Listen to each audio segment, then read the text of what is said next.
Hello, my name is Michael Kerouac, and my second brief case study is Jeffrey Carney.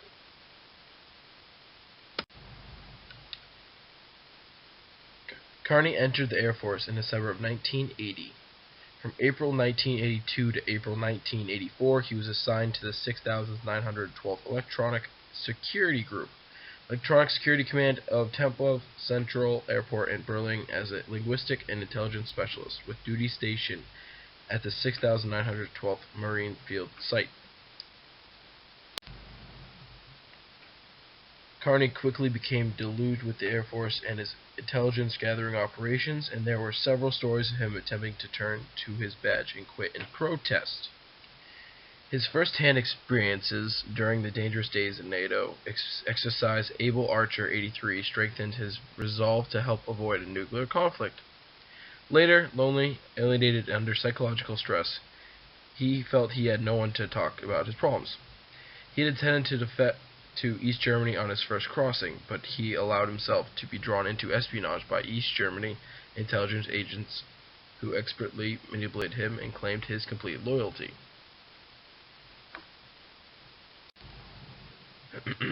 While working at Marienfeld Field Site in Berlin, Carney began copying classified documents which he provided to the East German Ministry of the State Security, MFS, by repeatedly crossing back and forth into East Germany.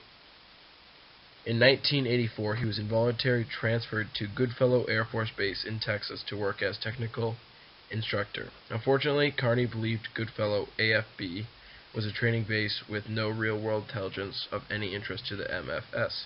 He soon discovered that he had been very wrong. He continued providing the MFS with documents, meeting his handlers in Mexico City and Rio de Janeiro in 1985. Feeling cut off from his supervisors in East Berlin and his increasingly risk in what became known as the Year of the Spy, he sought out to protection from the East Germany Embassy in Mexico City. From there, he was flown to Havana with the assistance of Cuban government. Weeks later, he returned to East Berlin via Prague. There, he continued to work for the MFS in intercepting and translating non-secure telephone communications of U.S. military commanders, as well as the East German telephone lines to the U.S. Embassy in East Berlin.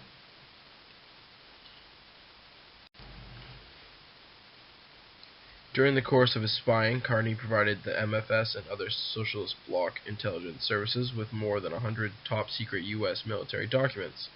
From his services to East Germany, he was awarded the NVA Service Medal in bronze and Medal of Wahlberufsgleichheit in gold. His inter-MFL file shows that the value of the work he performed for the MFS and the KGB earned praise from KBG General Kirouac, as well as General Zetev of the Group of Soviet Forces Germany, also known as the GSFG.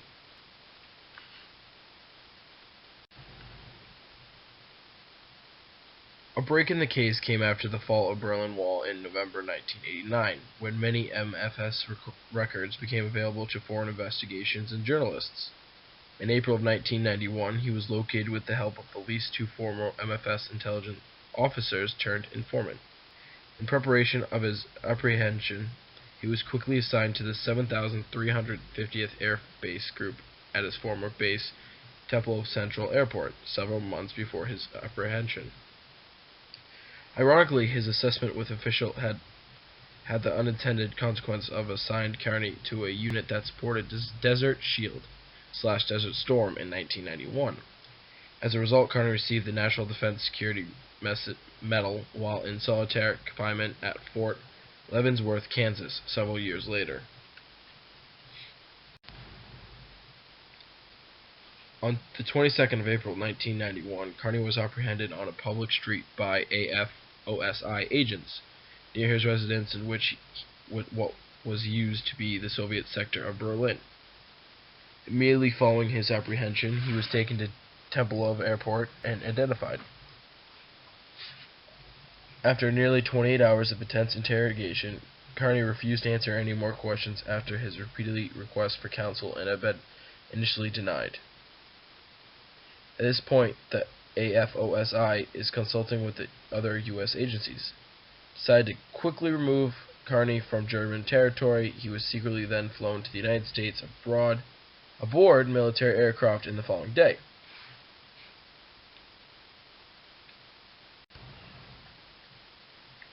Carney's arrest and return to the United States were coordinated at the highest levels of the United States government without consulting German officers. The former ambassador of the Federal Republic of Germany, Baron Wolters, personally acted as an advisor to the Commander-in-Chief / United States Air Force in Europe.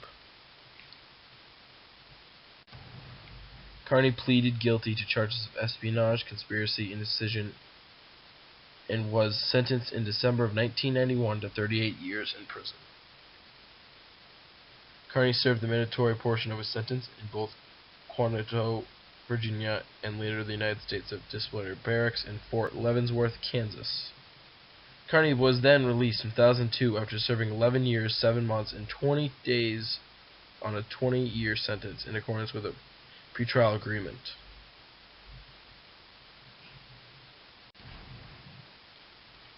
After his release from prison, Carney attempted to return to Germany, claiming that he was German.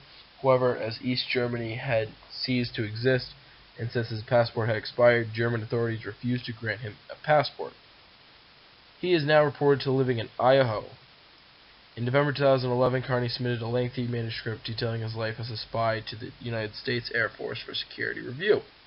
After numerous delays, the manuscript was finally declared on July 26, 2012. The book was named Against All Enemies, An American's Cold War Journey, was published in 2013.